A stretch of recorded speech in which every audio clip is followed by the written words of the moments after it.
इस संसार में हम आए हैं। ये संसार काल की नगरी है, कोई भी जीव सुखी नहीं है। यहाँ की जो प्रीत है, प्रेम है, व्यवहार है, सब ये नाशवान है। संतों ने पहले भी आकर समझाया है, आज भी समझा रहे, आगे भी समझाएंगे।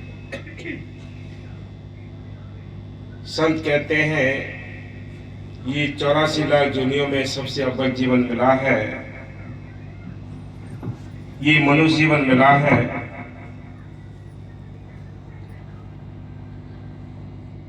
चाहे हिंदू हो, चाहे मुसलमान हो, चाहे सिख हो, चाहे ईसाई हो, इसके पास ये मनुष्य जीवन है, उसको मालिक से मिलने का एक मौका मिला है।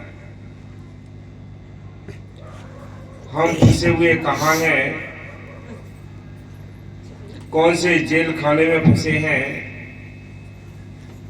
ये समझाने के लिए संत आते हैं। हमारी आत्मा जुगों जुग से इस काल के देश में उलझी पड़ी है, ये कैद है। इसको अपने घर की याद दिलाने के लिए संत आते हैं। वो कहते हैं चलो भाई, ये तुम्हारा देश नहीं, तुम्हारा देश सतलोक सचखंड नामी है। चौथे लोक में तुम्हारा वो मालिक बैठा है, तुम्हारा वो देश है जिस देश से तुम वादा करके आए हो। हम उस वादे को भी भूले हुए हैं और अपने आप को भी भूले हुए हैं, अपने देश को भी भूले हुए हैं। संतों ने लिखा है कि भाई इस मनुष्य जीवन को पाकर हम दोनों काम कर सकते हैं। कुत्ते, बिल्ली, सुअर, गधा, कीड़े मकोड़े, पेड़ पौधे, पशु पक्षी, इनमें कोई भी ऐसा जामा नहीं है, जूनी नहीं है। पर ये बड़भागी की बात है तो ये मनुष्य जीवन मिला है। इस मनुष्य जीवन में बैठकर हम दोनों काम कर सकते हैं, घर गृहस्थी के कामकाज भी कर सकते हैं, मालिक को याद भी कर सकते हैं। इसको काम करने के लिए आपने को ना जाति छोड़नी है, ना कोई धर्म छोड़ना है, ना किसी प्रकार के और आपको हैं विषय विकार, बुरे कर्म छोड़ने। बुरे कर्मों को छोड़कर तुम नाम जपोगे, वो मालिक अंदर बैठा है, अंदर से तसल्ली आता। भक्ति करने और संतों के पास जाने का असली उद्देश्य जीवन सारी दुनिया का सरदार जन्म मिला है और ये मौका मिला है हमें उस परमात्मा को याद करने का। इस जीवन में बैठकर हमने दोनों काम कर लिए, अपने घर गृहस्थी के कामकाज भी कर लिए, मालिक को याद भी कर लिया, तो हम बड़े भागी हैं, किस्मत वाले हैं। बाकी सारी दुनिया यूं ही उम्र गुजार के जा रही है। संत कहते खाना पीना सोना उठना ये पशुओं का काम है, बंदे में फर्क जो लेता गुरु का नाम है कि मालिक की भजन बंदगी करना कोई आसान नहीं है। आसान होता तो सारी दुनिया ही भजन कर ले। सारी दुनिया पाखंड में उलझे पड़े है, किसी को कुछ मिलता नहीं है, लेकिन फिर भी वहां उलझे पड़े हैं। संत कहते चलो भाई अपने घर चलो, ये तुम्हारा देश नहीं, तुम्हारा देश सतलोक सचखंड नामी है। जिस देश से तुम आए हो यहाँ उधर ही वापस जाना है, लेकिन हम अपने घर की रास्ता भूल चुके हैं। संत आते हैं, वो रास्ता बताने के लिए आते हैं। वो कहते हैं ये तुम्हारा देश नहीं, न यह तुम्हारा मालिक है। चल हंसा सतलोक हमारे, छोड़ो ये संसारा हो। ये संसार काल है, राजा कर्म को जाल पसारा हो। यह कर्मों का जाल पड़ा है, इसमें हम सब कैद हैं। हाँ जी, बैठकर हमें वह रास्ता अपनाना चाहिए जिससे हमें मालिक भी मिल जाए, हमारा जन्म सफल भी हो जाए। हाँ जी, इसमें हमें वह रास्ता अपनाना चाहिए जिससे मालिक की प्राप्ति हो सके। मालिक की प्राप्ति हो जाए। सारी दुनिया का एक ही मालिक है। जैसे जैसे टाइम गुजरता है, जैसे जैसे संत फकीर आते हैं, वो अपने टाइम पर नाम का कलमा का अभ्यास कराते हैं। जिन्होंने मौके का फायदा उठा लिया वो भाग्यशाली हैं, बाकी सब उम्र गुजार के यूं ही चले जाएंगे। हाँ जी, ईगों के एक बीत चुके हैं। मालिक से बिछड़े हुए बड़े बनते बनते नाक में दम आ गया, लेकिन छुटकारा नहीं हुआ। संत कहते कैसे छुटकारा होगा, बाहर के कर्मकांड करने से छुटकारा नहीं होता। मौके के फकीरों की संतों की तलाश करके उनसे नाम लेकर नाम का अभ्यास करना ये ठीक रास्ता है मालिक के देश चलने का। हाँ जी, हम आदि काल से ही भक्ति करते आ रहे हैं। भक्ति तो पहले भी कर रहे हैं, आज भी कर रहे हैं, लेकिन हमें ठीक रास्ता फिर भी नहीं मिला। हाँ जी, लेकिन हमारे जन्म मरण का चक्र समाप्त नहीं हुआ। हाँ, जन्म मरण क्या है, रोज कितने बिल्ली स्वर गधा कीड़े मरकुड़े बनने, ये 84 का जेल खाना है। इसमें ये आत्मा हर एक दुनिया में जाती है, इसको दुखे दुख मिलते हैं, कष्ट ही कष्ट मिलते हैं। हाँ जी, कभी हम अच्छी योनियों में गए, हाँ कभी बुरी। भाई, कभी थोड़े अच्छे काम कर लिए तो स्वर्ग मिल जाएंगे, बुरे काम कर लिए तो नरक मिल जाएंगे। लेकिन नरक की सीमा समाप्त होगी, फिर भी इस मृतलोक में आना पड़ेगा। स्वर्ग के सुख भोगे, फिर भी इस मृतलोक में आना पड़ेगा। लेकिन इस कैद खाने से छुटकारा तो नहीं हुआ। इस कैद खाने से छूटने के लिए मुक्ति और जन्नत कहते हैं। ये मौके के संतों से नाम मिलता है। मौके के संत होते हैं, उनके अंदर वो नाम आता है, वो मालिक अथॉरिटी देकर भेजता है कि जाओ भी समझाओ किसी को, कोई अपने घर वापस आ जाए। हाँ जी, कभी नरकों के दुख भोगे और कभी स्वर्गों के सुख। इसका कारण ये है कि हमें सही रास्ता नहीं मिला। सही रास्ता मिल जाता हम अपने घर पहुंच गए होते। हम उल्टे रास्ते पे पड़े हैं। जितने कर्म कांड पूजा पाठ जप तप तीर्थ व्रत करते हैं, ये और हम मालिक से दूर होते चले जाते हैं। मालिक के नजदीक जाने के लिए तो पहले भी एक ही रास्ता था, आज भी एक ही है, आगे भी एक ही रहेगा। वो रास्ता है नाम का। नाम जपो रे बात श्याणी, बिना गुरु जग में होगी हानि। बिना गुरु के किसी को अंदर जाने का रास्ता नहीं मिलता है। हाँ जी, पहले भी एक ही था, आगे भी एक ही रहेगा। मौके के संतों से नाम लेकर नाम का अभ्यास करना, ये अपने घर चलने का, मालिक से मिलने का ठीक रास्ता है। हाँ जी, जो मालिक सत्य पुरुष ने स्वयं ही बनाया है, उस मालिक ने स्वयं बनाया। उसने अपने संत हमेशा हर एक युग में भेजे कि जाओ भी समझाए, वो कोई आत्मा समझ जाए तो अपने घर वापस आ जाए। हम इसी घर को छोड़ना नहीं चाहते, इसी देश को छोड़ना नहीं चाहते। यहाँ कोई भी सुखी नहीं है। तन दर सुखिया कोई ना देखा, जो देखा सो दुखिया हो। उदय अस्त की बात कर तुम सबका किया विवेक हो, कि सारा विवेक करके देख लिया है कि कोई भी जीव सुखी नहीं है। सुखी कौन है? एक सहजोबाई संत हुई, उन्होंने लिखा है कि ना सुख विद्या के पड़े, ना सुख बाद साध सुखी सहजो कही, लगी शून्य समाध। जिसका ख्याल मालिकों को जुड़ा है, जो अपने घर गृहस्थी के काम काज कर गया, वो सुखी है। बाकी सब हम 84 में धक्के खा रहे हैं। हाँ जी, गुरु नानक साहिब फरमाते हैं कि सारी दुनिया है, इस हुक्म के जरिए ही काल जैसी शक्तियां पैदा हुई, जिन्होंने नेगेटिव पावर है, जिसने सारी रूहों के लिए, आत्माओं के लिए कैद किया हुआ है। संत कोई ये किसी संप्रदाय के लिए नहीं आते, ये गांव शहर के लिए नहीं आते। वो सबका साझा उपदेश लेकर आते हैं। वो कहते हैं वो मालिक सबका एक है, और एक ही तरीके से सारी रूहें भी उसकी अपनी एक है। लेकिन जैसे जैसे हमने यहाँ कर्म किए हैं, वैसे वैसे जो बीज यहाँ डाले हैं, वो बीज हमने काटने पड़ेंगे, वो फसल काटनी पड़ेगी। हाँ जी, साहिब फरमाते कि सारी दुनिया मालिक के हुक्म से बनी है। सारी दुनिया, फकीर कहते हैं सारी दुनिया मालिक के हुक्म से बनी है। लेकिन इस मृतलोक में फंसी पड़ी है आत्मा। ये इनको कैसे अपने घर जाएं, कैसे अपने मालिक से मिलें? बस सारथ का है ये सब नाता।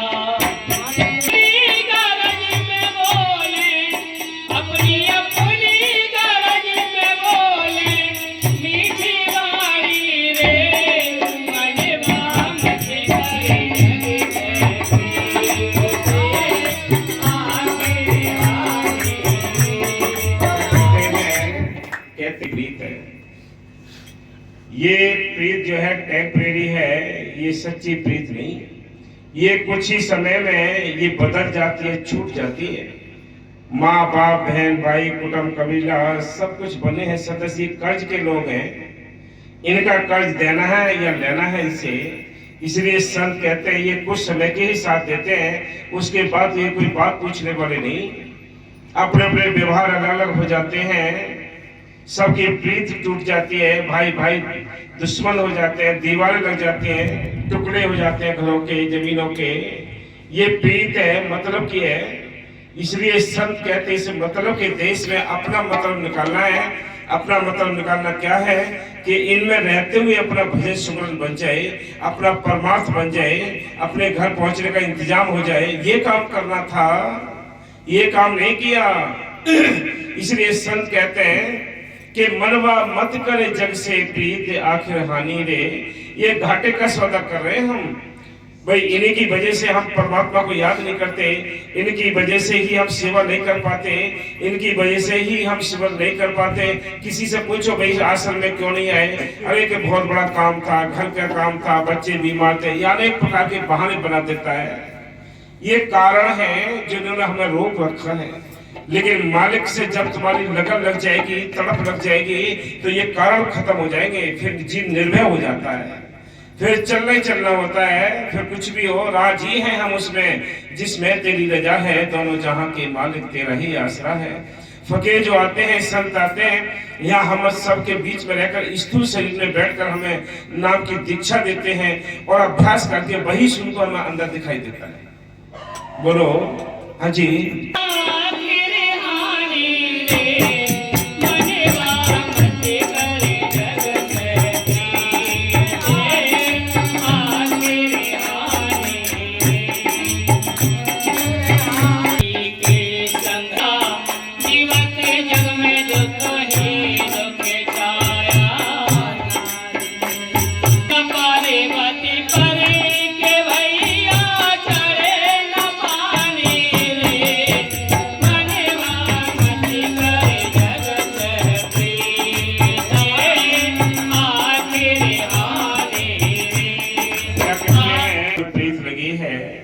टेम्परेरी प्रीत है, ये कुछ ही समय में बदल जाएगी। सर कहते हैं उस संसार में जितने हम वस्तुओं से प्यार करते हैं, ये सारी वस्तुएं नाशवान है। मालिक तुम्हारे अंदर बैठा है, उसकी तलाश अंदर से करो। अंदर बैठा है, वो बाहर नहीं है। घट में सूजत नहीं लालत ऐसी जिंद, तुलसी या संसार को भयो मोतिया बिंद। कि मालिक अंदर है, हम उसकी तलाश बाहर करते हैं। हाँ जी।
संसार का जो पसारा है, जो आंखों से हम देख रहे हैं, ये सारा ही नाशवान है। ऐसे है जैसे बरसात में गुब्बारे बनते हैं, क्षण भंगुर ही होते हैं, वो मिनट में ही मिट जाते हैं।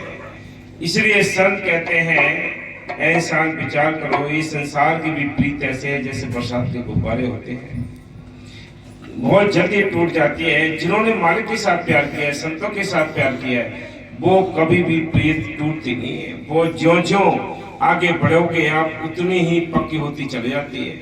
ये ग्रंथ शास्त्र है, कितने टाइम गुजर चुके हैं, इन्होंने यानी अनुभव किया है संतों ने। इस ग्रंथों में लिखा है, उन्होंने अपने मुर्शिद के साथ, अपने संतों के साथ प्रेम किया है, तब कहीं जाकर ग्रंथों में लिखा है आज उनका नाम अमर है। अमर किसी औलाद से नहीं होता है नाम, अमर जो होता है नाम जपने से होता है, कलमा को जपने से होता है, भक्ति करने से नाम रोशन होता है, ऐसे नाम रोशन नहीं होता। हाँ जी।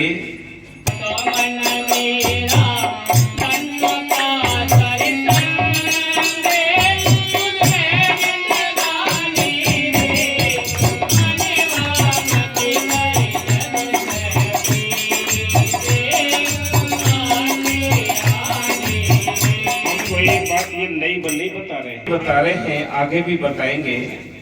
बिना संतों की ये बात समझ में नहीं आती है। जैसे बाहर के इल्म हैं, भाई कोई डॉक्टरी सीखता है, कोई मिस्त्री बनता है, कोई और इल्म सीखता है, तो उनकी उस्तादों की आवश्यकता पड़ती है। ऐसे ही मालिक की मेहर से ये मनुष्य जीवन मिला है, इसके अंदर वो मालिक बैठा है, उसको ढूंढने के लिए हमें संतों की आवश्यकता है। संत वो नाम रूपी चाबी देते हैं, वो चाबी हमें घुमानी है और अंदर मालिक के दर्शन करने। ये काम करना था, ये काम नहीं किया हमने, उल्टे इस हीरा से जन्म को नाली का कीड़ा बना दिया। संत कोई कहता है किसी ग्रंथ के अंदर बताओ, कोई कहता है कि भाई तुम दारू पियो, तुम मांस खाओ, तुम अंडे खाओ, तुम यानी मछली खाओ, बुरे कर्म करो के लिखा है किसी ग्रंथ में। ये अपने आप सीख जाता है, बिना पढ़ाए आप पढ़े गो जितने कर्म चंडाल। को कोई सुनने वाला नहीं, कोई कदर करने वाला नहीं। जितने बुरे कर्मों की कोई पोथी नहीं बनी है, कोई ग्रंथ नहीं बना है, वो आप ही आप सीख जाता है। जी बोलो। अगर काउंटिंग करके देख लीजिए आप कि लाखों लोग रोज मरते हैं और लाखों पैदा होते हैं। कितने कीड़े मकोड़े पैदा होते हैं, कितने कीड़े मकोड़े मरते हैं, कितने हम पैरों से कुचल देते हैं। इतने बड़े कीड़े होते हैं जो हाथों पर भी दिखाई देते नहीं है, लेकिन सूक्ष्म दृष्टि से देखोगे तो कीड़े ही कीड़े शरीर में होते हैं। बोलो कितने जीव हैं। इनमें सबसे मुश्किल का काम करना है वो है भजन करना। जब तक भजन नहीं करोगे ये आत्मा आजाद नहीं होगी। आत्मा को आजाद करने के लिए सिमरन चाहिए, भजन चाहिए, अपने घर चलने के लिए अभ्यास चाहिए। बिना अभ्यास नहीं किया तो कुछ नहीं बढ़ेगा। हाँ जी।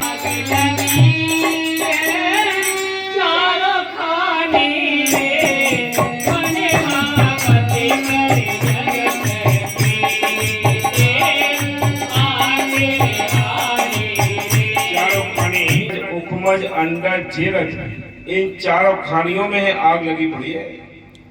सभी दुखी दुख उठा रहे हैं। विषय विकारों की अग्नि में, अपने कर्मों की अग्नि में हर एक जीव जल रहा है। हम सोचते हैं कि ये कीड़े मकोड़े ये सुखी हैं, ये सुखी नहीं, ये हमसे भी ज्यादा दुखी हैं। हमें तो आज आजादी का टाइम मिला है, मनुष्य जीवन मिला है, इसमें बैठकर हम दोनों काम कर सकते हैं, घर गृहस्थी के कामकाज भी कर सकते हैं, मालिक को याद भी कर सकते हैं। भाई 10 घंटे तुम अपने परिवार के और स्वार्थ के वास्ते दो, 1 घंटे 2 घंटे उस मालिक के वास्ते दो जिसने तुम्हें यहाँ भेजा है। वो तुम्हें बुला रहा है, तुम कब जाओगे? संतों के जरिए जा सकते हो। सारी दुनिया अहंकार में उलझी पड़ी है, कोई किसी की बात को मान के राजी नहीं है। वो बात मानते हैं जिन पर स्वयं मालिक की कृपा हो जाती है। हाँ जी।